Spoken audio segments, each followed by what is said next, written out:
What is up, guys? Strike here with Strike Gaming, and today we are going to talk about the biggest thing that is keeping you from climbing and that is holding you back in your decision-making process and your progression as a player, and it is if plays, ego plays, plays that have a marginal chance of error. They're not high success rate plays. And when we talk about that, what that means is that how often do you hear this in your games? If the jungler would have ganked me, if I had flash, if I had my ult, if I had my item, if my teammate would have played differently, this would have been great.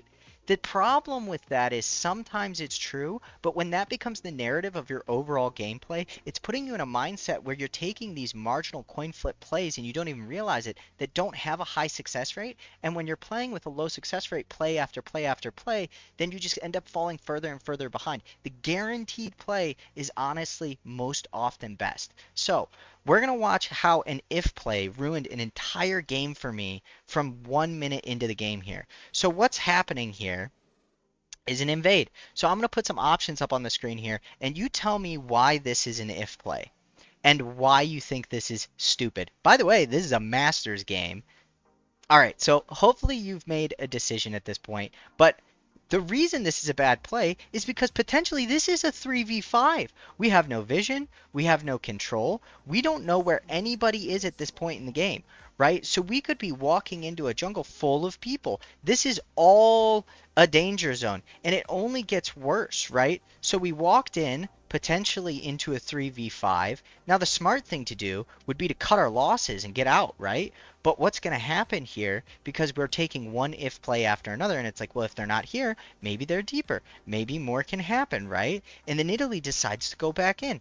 I should have cut my losses, should have walked out, but I stay. Now we go deeper, and the problem here is we're so disjointed that even if they're all here and it's only two people, it's still only a 3v2 and then a 4v2 to start. It's not a 5v2. It's not a clean invade with strong numbers, right?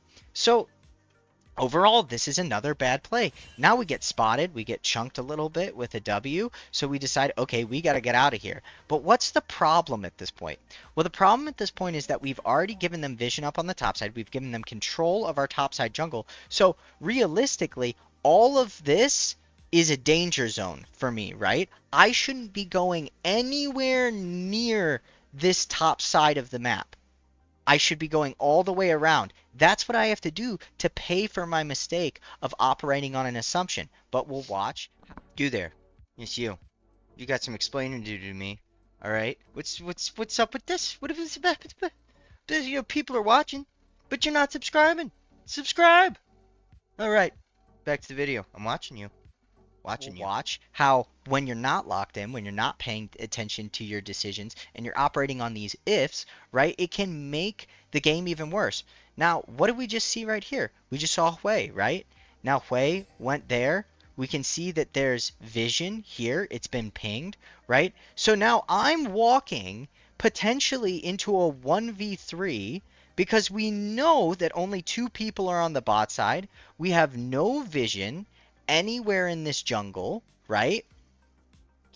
And I'm saying, well, if they're not here, I'm going to make it to lane.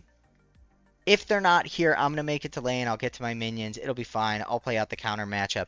But what I'm not considering is all the possibilities. What if they are here, right?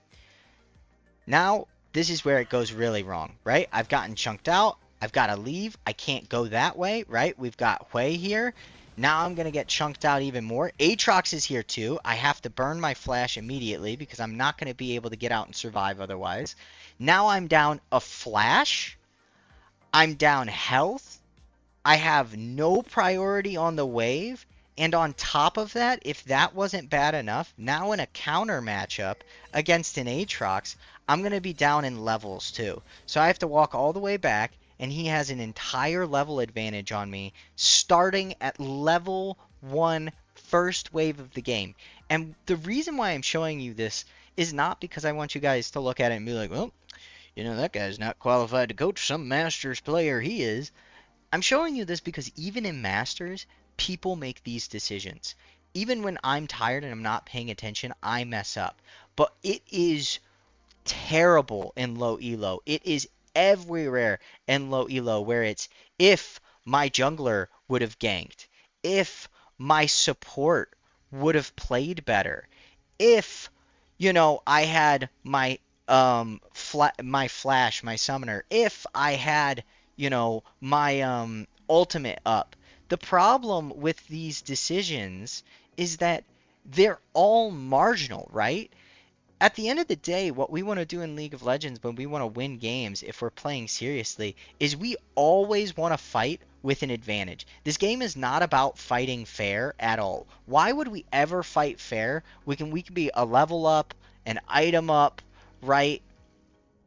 And we can just absolutely stomp our opponent and have, summoner advantage and everything, right? This is your ideal game. We don't want to play in this kind of state where it's going to be a coin flip. We don't want to play in an even game state. So taking those controlled decisions and playing in that manner makes a huge difference. So let's talk about that. Okay, let's talk about what happened here, bot lane, and why this is a high success rate play.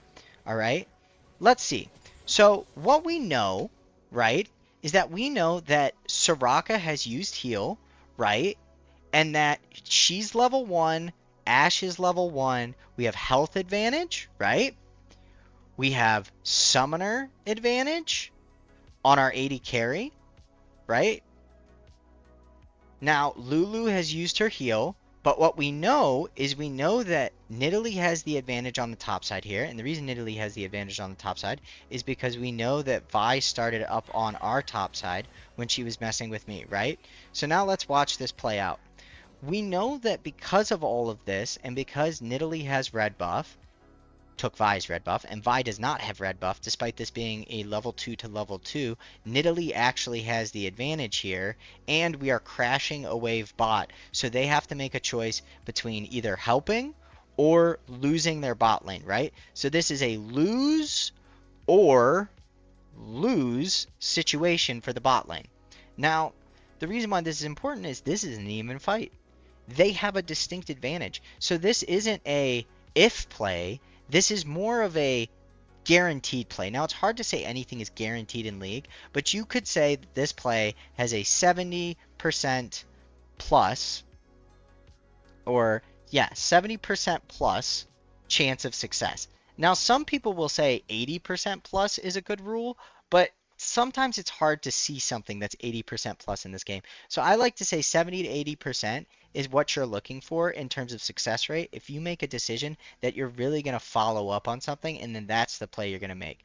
So now that we know that they have the advantage in everything, we see that Ashe uses all of her abilities there, and now Twitch has first blood, we have advantage bot, and we've gotten all of the sums out of the bot lane, and because, excuse me, bot lane has priority, Nidalee can look to take these Krugs as well, because they have every advantage, right?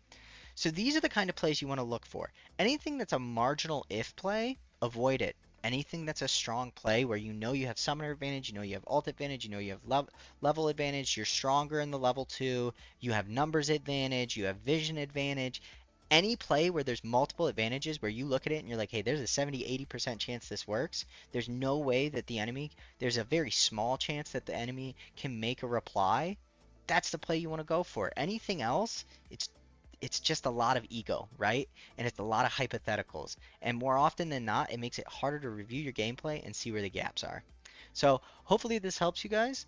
I will see you in the next one, and thanks for watching.